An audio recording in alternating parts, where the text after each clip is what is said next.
This is the story of the boy who drew cats.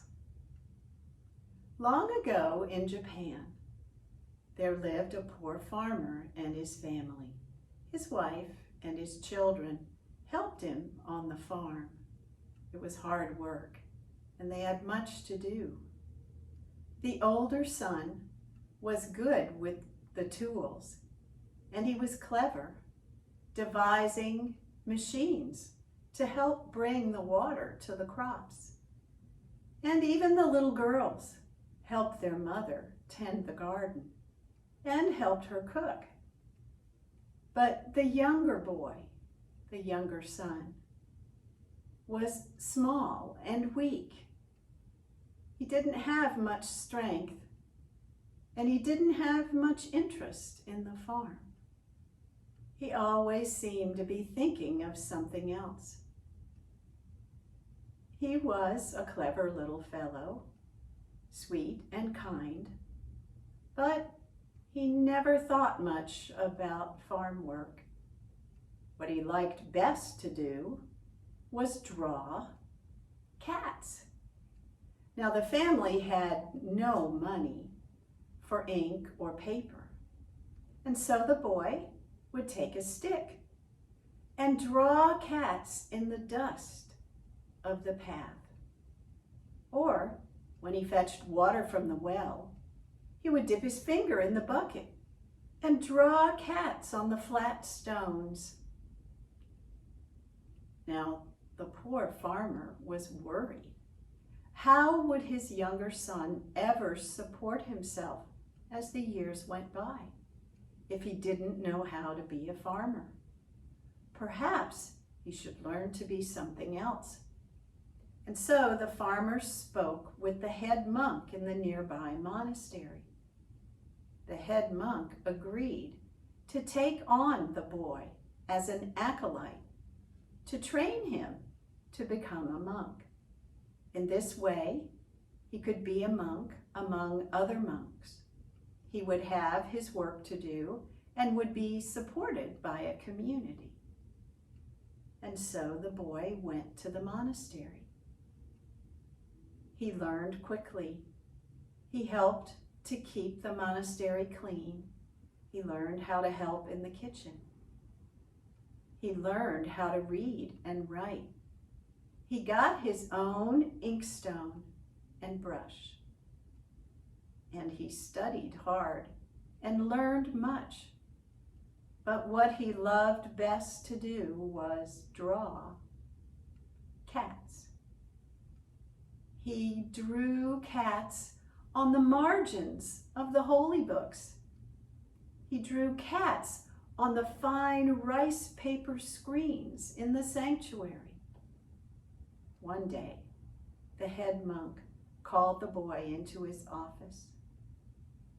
"You will never be a monk. Perhaps you will be a great artist, but you can no longer remain here. You must leave. But before you go, let me give you some advice. Never sleep in large open spaces. Sleep only in small and closed places." Now the boy did not understand the monk's advice, but he knew it had been given in kindness. In fact, all the monks had been so good to him. He said goodbye sadly to them all, and collecting his few belongings in a small pack, he left the monastery. He walked along thinking about going home to the farm. He thought about how sad his father would be and disappointed that he had failed. The boy was worried that he would be a burden to his family.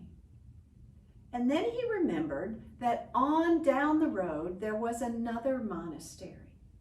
He thought, well, maybe I can't be a monk, but I could certainly offer to be a servant to the monks. They must need help. And so the boy made his way to that other monastery. It was some distance away, and he reached it just as the sun was setting. A strange green glow showed through the paper of the door. The boy knocked on the door, but there was no answer. He found that the door was open, and so he went inside. The monastery seemed to be deserted. There was no one around. And everywhere there was a thick layer of fine gray dust. The boy walked through the monastery.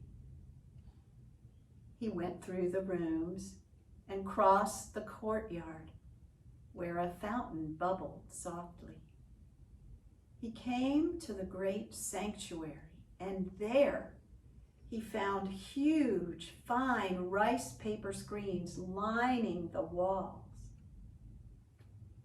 The boy could not help himself.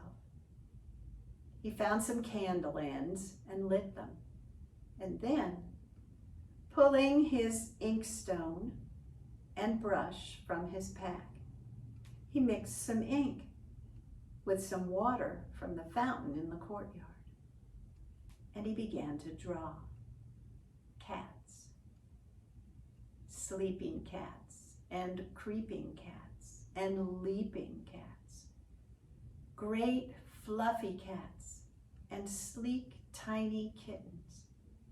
He covered the screens with cats of all kinds. Cats snarling, cats cleaning their whiskers, cats laid out like rugs.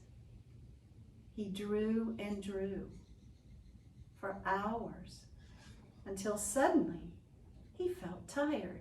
He thought, well, I'll just lie down here on the floor of the sanctuary. Surely tomorrow someone will come and I can ask them for a job. But now I'll just lie down here.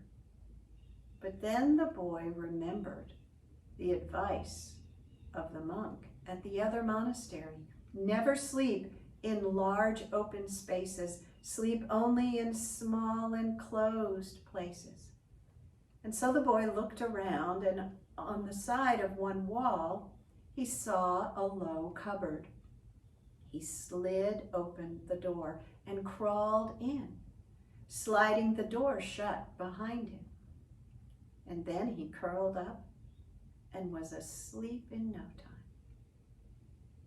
Late in the night, he was awakened by the most horrible screeching and howling and snarling.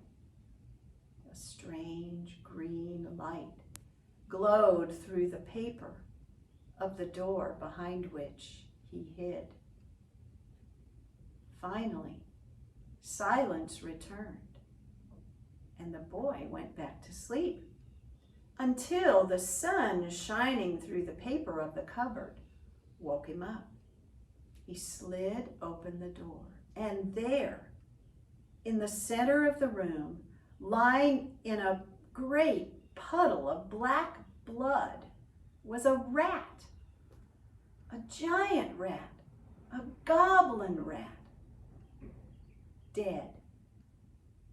But what had killed it? The boy climbed out of the cupboard and looked around. And there, on the mouth of every cat he had drawn, was a trickle of blood. Suddenly, people from the nearby village crowded into the sanctuary. They pounded him on the back and shook his hand and thanked him for freeing them from the goblin who had haunted the monastery for so long. They gave him a reward, and with the money, he went to the capital. There, he apprenticed himself to a great artist, and in time, he became a great artist himself, drawing landscapes and still lifes and portraits. But to the end of his days, what he loved best to draw was cats.